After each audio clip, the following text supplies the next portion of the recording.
tecnologia, a questão preliminar, em termos preliminares, abordar a inexistência absoluta de qualquer cláusula contratual que preveja a resolução deste conflito mediante arbitrário. Bom, em todos os termos, a Subatec rejeita a competência deste tribunal para analisar o caso interno. A fim de delimitar de maneira mais pormenorizada a questão, faz necessário uma análise inicialmente tática das questões que envolvem a demanda.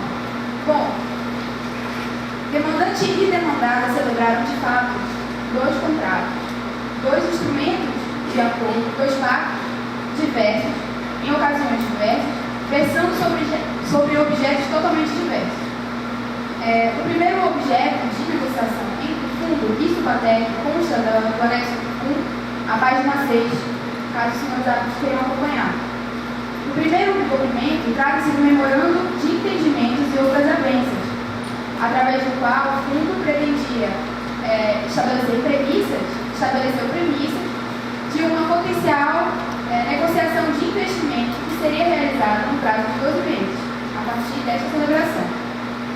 Ocorre, no entanto, que neste primeiro contrato não há qualquer menção, sequer tácita, de previsão de qualquer cláusula que preveja a resolução de qualquer conflito pertinente ao investimento perante essa corte, perante a Câmara, perante este tribunal. O segundo contrato celebrado nas partes é o contrato de licenciamento de software e prestação de serviços de suporte, manutenção e desenvolvimento, constante do anexo 2, a página 9, a página 9.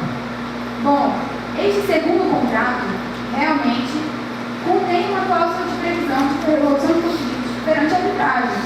No entanto, este segundo contrato possui objetos totalmente diversos do primeiro contrato, bem como totalmente diversos da prevenção da demandante no presente caso.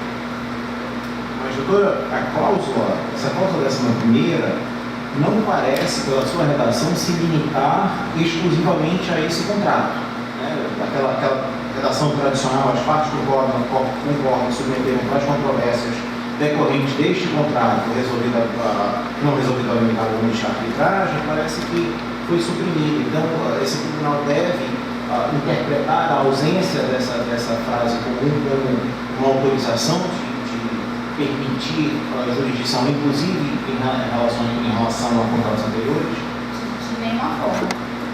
O contrato que prevê o compromisso arbitral, ele se encontra no contrato de prestação de serviços, razão pela qual, razão de interpretação derivada da boa-fé contratual, assim como da própria autonomia das partes, é sempre evidente que as partes optaram por prever a resolução de conflitos mediante arbitragem, então somente quanto à relação de prestação de serviços, e não com relação ao investimento que se desenvolve em um contrato totalmente diverso, um documento totalmente diverso.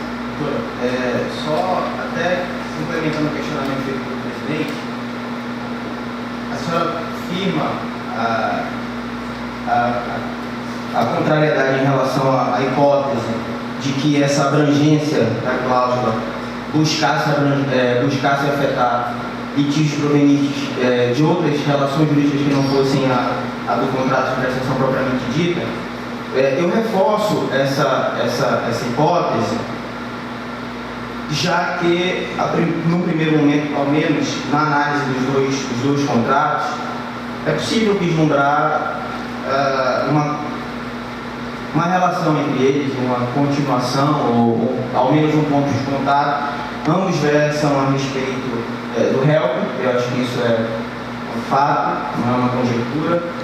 No contrato de licenciamento, embora a senhora manifeste várias vezes que é uma prestação de serviço, mas o item 1.1 do contrato, que versa sobre o objeto, além da prestação de serviço, que seria de suporte, manutenção, ele também vislumbra a noção de desenvolvimento relativos ao réu. Então há, ao menos de forma aparente, no contrato de prestação de serviço, uma ideia de desenvolvimento do réu. E no memorando de entendimentos também há uma previsão expressa de que serão celebrados outros instrumentos entre as partes. Então, há uma previsão de que serão celebrados outros documentos. Esse contrato posterior é um novo documento, menciona desenvolvimento do réu. Eu tenho uma cláusula compromissória que dá a ideia abrangente. Será que a interpretação adequada não seria talvez justamente tratar essa abrangência criada pelos próprios termos contratuais?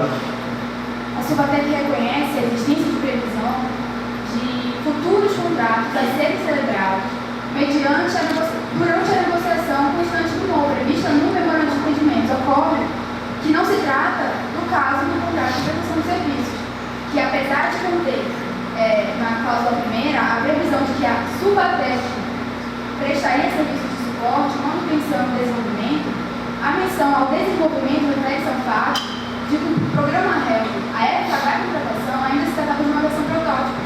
Então, o programa, propriamente dito, ainda estava em fase de desenvolvimento. E isso é de conhecimento do próprio fundo, que aceitou e se responsabilizou pelo fato de o programa ainda não estar terminado, definitivamente terminado. Então, é nesse sentido. No corolário das perguntas anteriores, para que melhor entendimento, na sua visão, o que é que foi avançado como submissível à arbitragem? Como submissível à arbitragem, acredito que tão somente os contratos e demandas referentes ao potencial investimento e o investimento a ser realizado futuramente, que nunca se realizou, pelo fundo na Subatec, o que não ocorre no caso do contrato de prestação de serviços, que em nenhum momento versa sobre investimento ou qualquer potencial investimento ou tratativa de investimento entre as partes. Então, até dentro dessa linha também, eu vou fazer uma pergunta de maneira mais objetiva em relação a essa abrangência.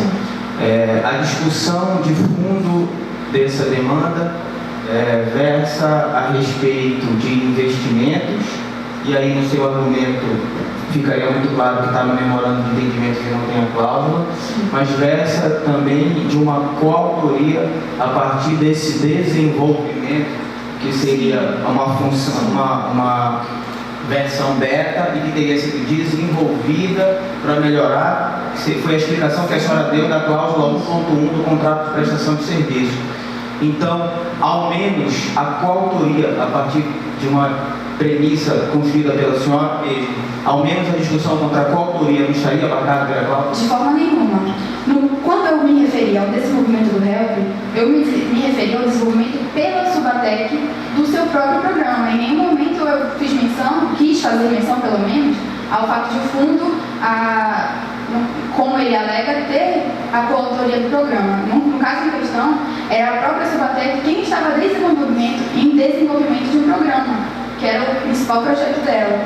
Só para esclarecer a pergunta, claro. Por favor, repita a resposta, na posição de vocês, seria submissível à arbitragem? Submissível à arbitragem, então somente as questões referentes ao investimento que o fundo submissível à arbitragem, então somente as questões derivadas do contrato de licenciamento e prestação de serviços. É a sua primeira resposta. Sim, foi mera equívoco, perdão. Continuando, assim como o próprio senhor árbitro mencionou, a questão também versa sobre direitos autorais. O fundo alega ter direitos autorais sobre o programa REL. Então, em termos de analogia, cumpre mencionar o teor do artigo 4º da Lei de Direitos Autorais, Lei 9.610, de 1998, que versa aqui: interpretam-se restritivamente os negócios jurídicos sob os direitos autorais. Ora, uma vez que o próprio fundo invoca supostos direitos autorais sobre o programa HELP, mais uma vez reforça que as cláusulas contidas no memorando de entendimento devem ser interpretadas restritivamente.